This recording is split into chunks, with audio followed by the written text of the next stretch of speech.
Le statut de Rome est un témoignage de notre conscience collective, définissant les crimes les plus graves contre l'humanité. Parmi ces crimes, l'utilisation d'armes à l'uranium appauvri représente une trahison flagrante de notre responsabilité commune de protéger la vie et la dignité humaine.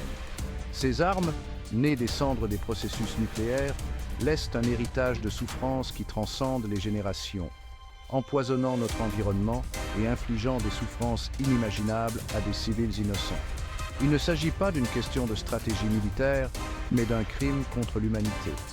La communauté internationale ne peut rester les bras croisés alors que ces armes continuent d'être utilisées. Nous devons collectivement condamner leur usage et exiger que les responsables rendent des comptes pour les souffrances qu'elles infligent. Notre humanité commune n'exige rien de moins. Des champs de bataille d'Irak aux rues de Serbie, le déploiement d'armes à l'uranium appauvri a laissé une marque indélébile de souffrance et de destruction. L'air que nous respirons, l'eau que nous buvons et le sol qui nourrit la vie ont été empoisonnés par cette arme insidieuse. Le coût humain de cette dévastation est incommensurable. Malformations congénitales, cancer et une litanie d'autres problèmes de santé affligent les communautés touchées par ces armes. Les conséquences à long terme commencent à peine à être comprises, jetant une ombre de peur et d'incertitude sur les générations futures. Les armes à uranium appauvri, souvent déguisées en munitions perforantes, déclenchent une double attaque, une destruction immédiate à l'impact et une contamination radioactive persistante. Lorsque ces armes atteignent leur cible, l'immense chaleur générée vaporise l'uranium appauvri, créant une fine poussière en aérosol qui se propage au loin. Cette poussière radioactive s'infiltre partout où elle touche. Le sol, les sources d'eau et, tragiquement, les poumons de civils sans méfiance. L'explosion initiale peut cesser, mais le tueur silencieux, la radiation, reste, s'insinuant insidieusement dans le tissu même de la vie.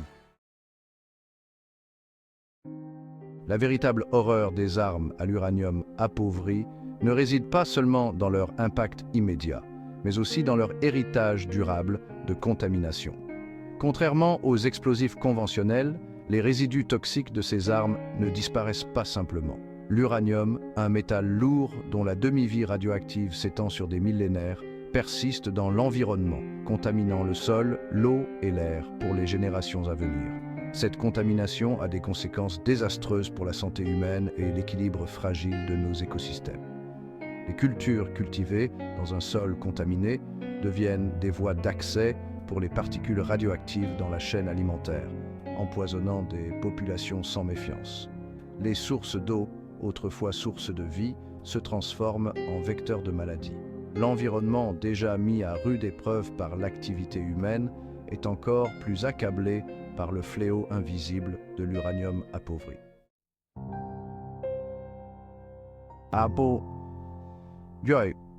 Section 5. Les blessures invisibles de la guerre.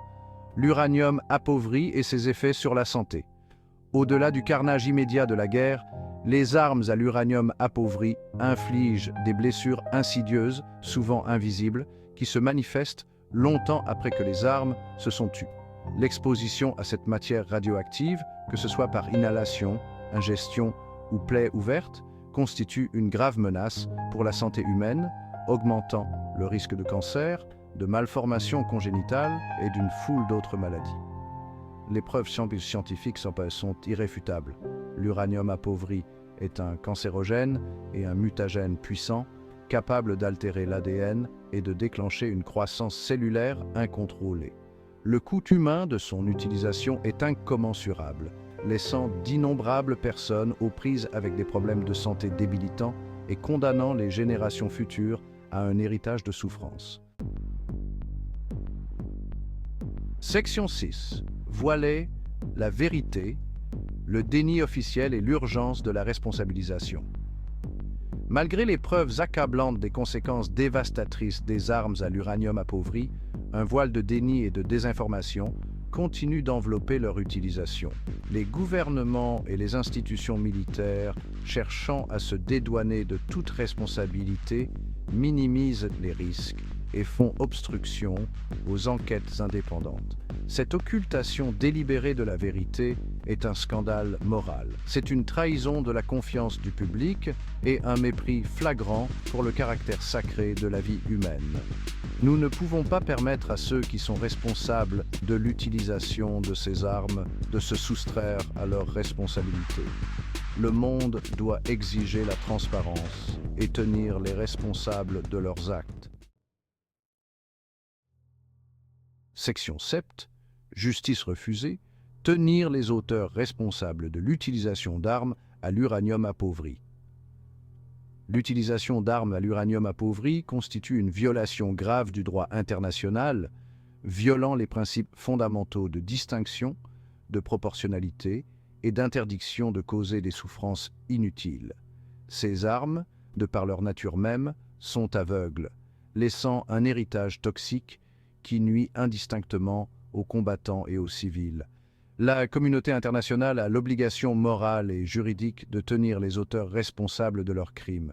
Cela nécessite de mener des enquêtes indépendantes, de documenter l'étendue des dommages et de fournir un soutien complet aux victimes. La justice n'exige rien de moins. Section 8. L'impératif d'agir vers une interdiction mondiale des armes à l'uranium appauvri. Le temps de la complaisance est révolu depuis longtemps. La communauté internationale doit agir de manière décisive et rapide pour interdire l'utilisation, la production, le stockage et le transfert d'armes à l'uranium appauvri. Notre conscience collective n'exige rien de moins. Un traité d'interdiction mondiale n'est pas simplement un instrument juridique, c'est un témoignage de notre humanité commune, c'est un engagement à protéger les générations futures des horreurs de ces armes aveugles. C'est une déclaration selon laquelle le caractère sacré de la vie humaine et la préservation de notre planète priment sur les gains éphémères de la guerre. Travaillons ensemble, sans relâche et avec résolution, pour reléguer ces armes aux oubliettes de l'histoire.